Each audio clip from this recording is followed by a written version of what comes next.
The video is based on authentic writings by Padma Vibhushan Dr. Gopinath Kaviraj and Professor Amulya Datta Gupta. Paramahansa Vishuddhananda ji was a GYANGANJ yogi who introduced GYANGANJ to the world. A devotee was a sub-deputy magistrate. The devotee, as described, had a keen interest in visualizing Brahmalok because they had read the Upanishads. One day, while practicing meditation in their meditation room, suddenly the devotee observed a shadow-like human body. A Mahatma entered through a closed window on the right side, standing 3 feet away. Despite closed eyes, the devotee saw him vividly and was ready to bow in reverence at the Mahatma's feet. The Mahatma held the devotee, proclaiming that the same God exists within both of them.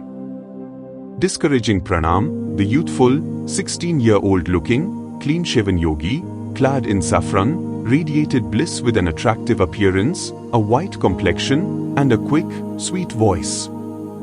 The GYANGANJ Mahatma told the devotee to come along with him in his astral, Sushma, body. The devotee expressed their inability to transform into astral form, so the yogi told them to hold his left hand. After the travel began, the yogi told the devotee, "Look how Earth is rotating with great speed. Look how your planet Mars is rotating in the solar system."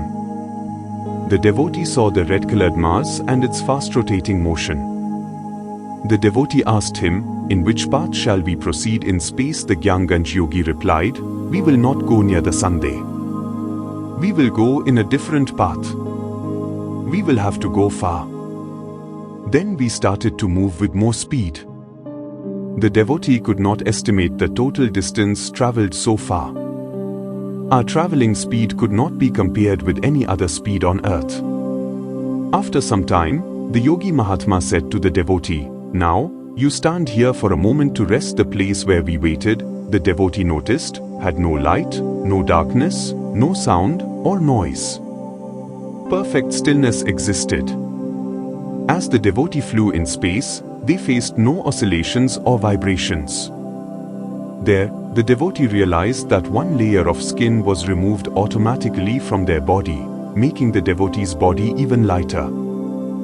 Both the GYANGANJ yogi and the devotee now started to travel with extreme velocity and became still at one point. As soon as the devotee concentrated on their mind, they started hearing a deep Omkar nad.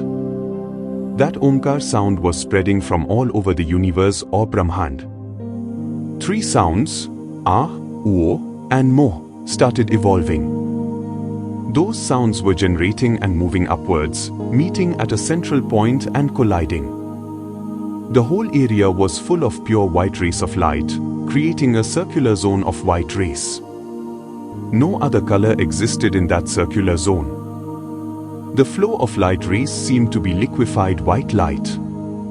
Its color was so white that it couldn't be compared with any whiteness known on earth. There was no burning sensation at all. Below that zone of white light, the flow of rays appeared in different colors in distinct layers, one after another. First purple, then blue, and lastly red. The devotee questioned the Mahatma, "What is that focal point of light and what is that sound?" The devotee was eager and very attracted to entering the white area, the Jyoti point.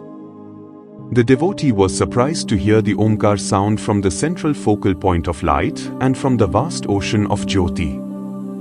In response to the devotee's question about the sound, the Yogi Mahatma answered, "That sound is Nad Brahma, and that central light point is Brahma Bindu." The pure white circular light zone encircling the Brahma Bindu represented the 3 gunas or properties of the human body, Sattva, Raja, and Tama. They were in equilibrium, and therefore, there was no seed of Srishti or creation. The lower portion, where multiple colors of light existed, was the source of the seeds of Srishti or creation, spreading throughout the universe.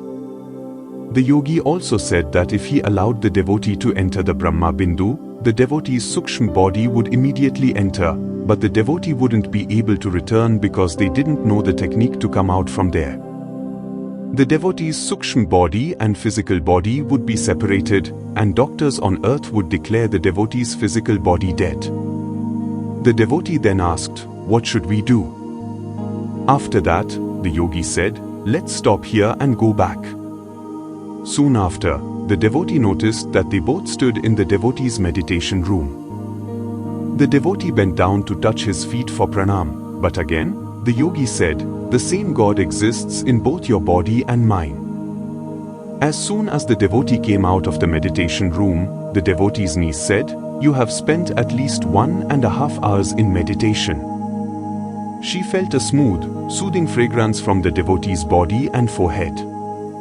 They touched and rubbed the devotee's forehead with their hands, which were full of divine perfume. The devotee was fully immersed in joy, happiness, and bliss, which lasted for at least 7 days or more.